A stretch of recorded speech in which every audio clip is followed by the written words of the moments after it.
Charlie Kirk was murdered in Utah over 2 months ago. At the time that had happened, the MAGA movement and Fox News really thought it was going to be this galvanizing moment for their movement. I'm skeptical of that, and so is my colleague Russell Payne. He has written an article about it. Russell, what was your article about? So I reported on how all the efforts to carry on Charlie Kirk's legacy have basically fallen apart in the roughly 2 months since his death. What's funny about this is even though it seems the balloon seems to be losing air, Fox News keeps trying to turn Charlie Kirk into this figure, this hero figure, this martyr figure for the MAGA movement.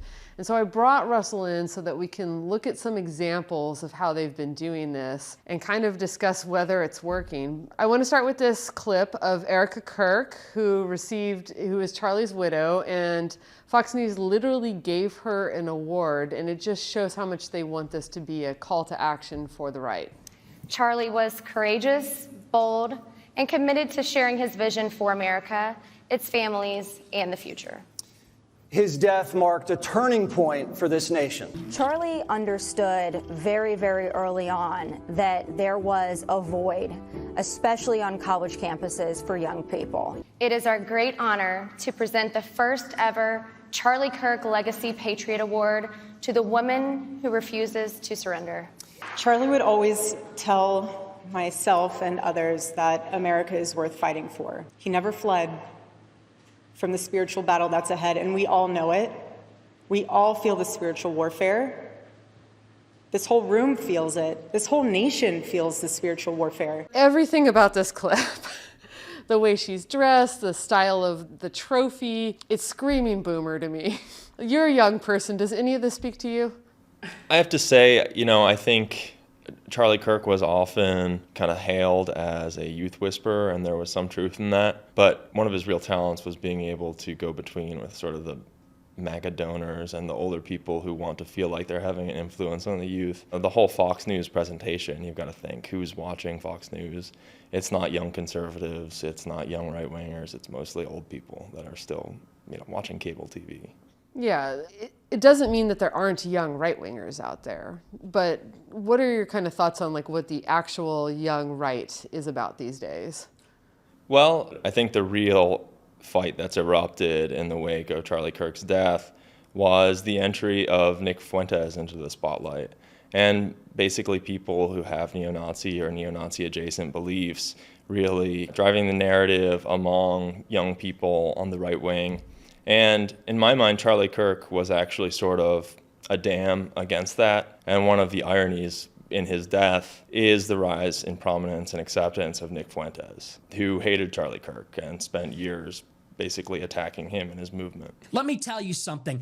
I am doing it for the kick, for the pleasure of wiping the smirk off of Charlie Kirk's fucking small, ugly face. I am hurtling towards you like a human missile to blow up this whole thing. And you're telling Generation Z, buy a Hillsdale course, get a second job, observe the Shabbos, go to Turning Point? Fuck you. You are not ready for this. Yeah, so it's not been a galvanizing moment for MAGA and Trumpism. It's splitting them apart. It's causing some people to go further to the right. It's causing some people to freak out. It's a galvanizing moment for basically neo-Nazis. Mm-hmm. But I do want to kind of think about what we're seeing on the ground as journalists, as reporters, and just this fight going on among MAGA. If you turn on Fox News, you get none of this. All you get is this continued hagiography of Charlie Kirk and this notion that he's going to be this great unifying figure that's going to bring all the young people on, and it's going to be the future, and it's all just glorious fascism from here on out. It was a warm reception in the middle of deep blue Manhattan. And I think this is a sign to come that if we meet voters where we're at, if we meet people where they're at with a convincing message, people are going to be receptive towards it. I just want to honor the life of Charlie Kirk. when we can walk into a gym or a frat house or a conference, wherever it is, and we can present the truth, it's drawing people like we've never seen before because they're ready to no longer walk in the lies of the enemy, but the truth of Jesus Christ. So Bible sales are up.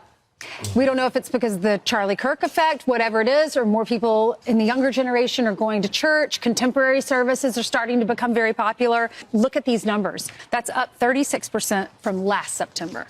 Well, I think it is a turning point in the Charlie Kirk effect. As you can see here, Fox News is selling this story that Charlie Kirk's death has caused this surge of religious fervor among young people, that people are buying Bibles.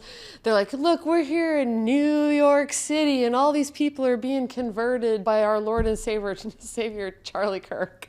And I'm not buying it. I mean, what are you seeing out there? Is any of this true? I actually spent some time with the New York City Young Republicans over the summer, and there is, a constituency of people who do kind of buy into the Charlie Kirk idea that, you can have a young right-wing movement. That being said, I think it's the sort of thing that gets a lot more attention than maybe it deserves. And I also think that, maybe the heyday of that was this past summer, this past spring. I think young people have increasingly swung away from Republicans, and we saw that in these last elections with young men, especially here in New York, swinging dramatically from 2024 to 2025. And to say that en masse young men are sticking with the right wing, I get the sense that that's sort of coming apart. You were with the Young Republicans, but those people have always existed, and nobody's denying that there are young people that are on the right. It's just this narrative is that there's this sudden surge of energy and interest in it, and I just don't see any reason to believe that. The Bible thing is interesting because they're like clinging to it. They're like saying they've got the statistics that Bible sales are up. Well, they're ignoring the fact that at the same time, in September of 2025, there was this craze on TikTok where a bunch of people were saying that the rapture was coming, that it was going to happen in September. And read about it. That seems to be more logical because it's a little bit of a leap. Like Charlie Kirk dies, I buy a Bible, versus I saw this video that says the rapture's coming. What is that? I buy a Bible. They could be buying the Trump Bibles too, with the God Bless the USA in the beginning of it. But I do agree with you, though, that the rapture panic seems a lot more directly connected to Bible sales than Charlie Kirk. So I guess my question is, who is this for? I assume this is just to convince an aging audience that they're in touch with the youngs while actually doing absolutely nothing to help people. All they want is their boomer audience to believe that they're just about to see all their grandkids just turn Republican. As president of the New York Young Republican Club, we have been tabling at colleges, most recently Baruch, and there are plenty of people that want to hear an alternative messaging than the indoctrination that is going on college campuses. These students in Greek life have a platform, they have a lot of influence, and they have an awesome community. But the biggest thing, and Charlie talked about this, he believed that improving the people's economic conditions, specifically for young people, Gen Z, affordable housing, doing something about the debt crisis, that this was paramount. If you don't do something about that, they're going to turn to Marxism. They're going to turn to Mamdani. This is particularly sinister to me because they're talking about real issues that young people are actually facing. Mental health issues, affordability issues. On any planet was Charlie Kirk effective as a messenger on policies that were actually going to address these issues? I wasn't a daily viewer of the Charlie Kirk show, but it strikes me that that's not what he was best known for. He was best known for culture war issues and, owning a blue-haired lib on a college campus. I don't think he's known for robust economic policies. And, we've seen the Republican Party, while Charlie Kirk has been stumping for them, shift their economic thought one way there and another way. It just kind of is all over the place. Yeah, I mean, the Republicans are taking away Obamacare subsidies, which disproportionately are needed by young people who fall into the salary range, that they need a little bit of help. They say Republicans have to speak to affordability. They don't have any actual ideas about what to do about it, though. And you've seen that with Trump himself. He's called it an affordability hoax. He was talking just the other day, like the word affordability was invented, in the past month or two. And for Donald Trump, I mean, the man has been very rich all his life. Maybe he just heard the word for the first time. It's possible. Yeah, I would like somebody to teach Donald Trump the word budget, like not in terms of a government budget, but like the thing that people have in their households. Blow his fucking mind. Yeah. This strikes me as the sort of story that they just put on because they're not going to talk about what's leading, other mainstream outlets, right? This is up on Fox News so that they don't have to talk about something else that is certainly more important or more relevant to people's lives, but does not sort of fit into the Fox News, worldview. I think that's so smart. The Turning Point USA team honoring Charlie Kirk's memory at the UFC 322 by handing out more than 3,000 Freedom shirts. We had no idea if that was, people would want them, if we could even get 3,000 out. We handed out all 3,000 in just 1 hour. You needed more. Students at a Rhode Island high school are launching a Turning Point USA chapter after a social studies teacher called Charlie Kirk garbage. What do you expect to accomplish when you get the green light? We hope it's going to be eventually to start this chapter. What do you hope to accomplish in doing this? Yeah, so we hope to set up a safe space where conservatives and liberals can come together and talk about their beliefs openly, freely. Charlie, Charlie, Charlie. We're going to fight for freedom in New York City. The urban right is going to come back up because we can't submit. It was about showing that we are not afraid to go anywhere, to be anywhere, and to just hand out free shirts to anybody. I think you could hand out 3,000 of anything outside Madison Square Garden in an hour, to be totally honest. And the other thing that strikes me about this video is that their crowd footage, it's like a few dozen people, and they're outside of Madison Square Garden during a UFC event. That's not that big of a crowd, you know. Yeah, like if you walk by Madison Square Garden after a UFC event, it's like usually a madhouse. I walked by Madison Square Garden earlier today, and there was more than that many people outside of it. One thing that really struck me in these clips is the teenagers that started a TPUSA club at their high school, and they said they wanted it to be a space where conservatives and liberals come together as if it was a debate club. That is not what TPUSA clubs are about. What do they actually do in real life?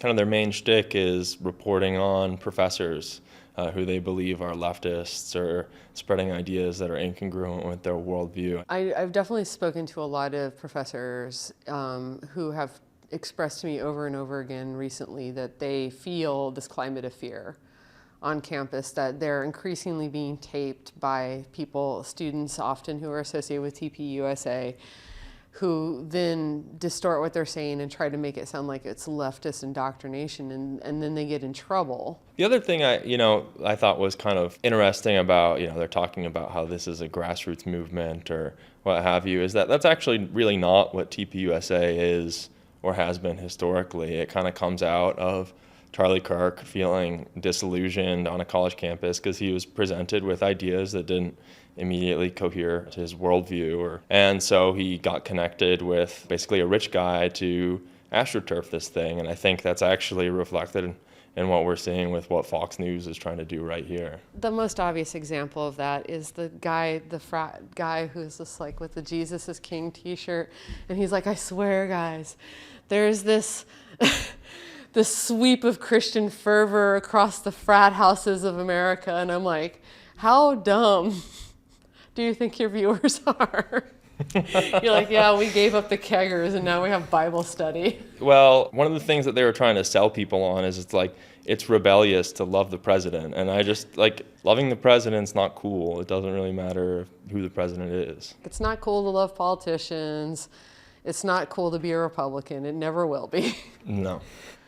All right, so we have one more clip for you. What we've watched is a lot of Fox News trying to do sunshine and rainbows and trying to give you positivity, but it's Fox News. They have to have an enemy. We're either going to get MAGA or we're going to get Marxism. And Charlie talked about that a lot. It sounds like your teachers' faculty is not supporting it, but you guys got to bulldoze through it. That's part of the message of Turning Point. You expect the resistance, but what you want to do is start a dialogue. Of course, we had a couple of passers-by who were none too pleased with the shirts and us handing out the shirts. They showed us their favorite finger as they walked by, but we made sure to pray for them.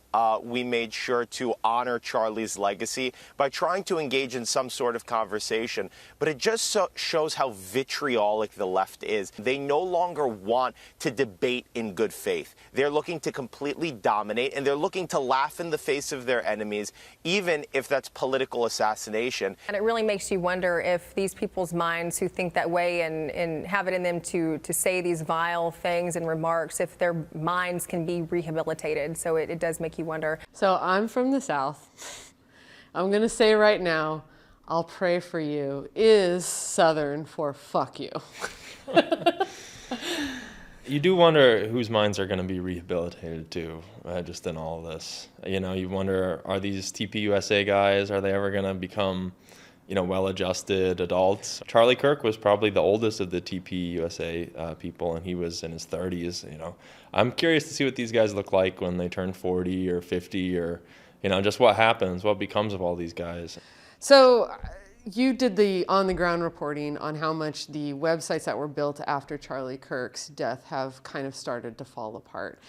When you watch these clips from Fox News, have you learned anything about what they're trying to make out of all this? I kind of feel like Charlie Kirk, in a weird way, was the keystone, like holding the whole MAGA coalition together. But Fox News is desperately trying to fill that gap. Yeah. By talking about him and insisting that, you know, nothing's really changed since his death, and I just, you know, that's just not borne out in reality. I think it's really accurate. Thank you again, Russell, for being on the show, and you should go over to Salon. His name is Russell Payne. He has so much great reporting for us at Salon. Thank you again for being on Standing Room Only. Thanks for having me.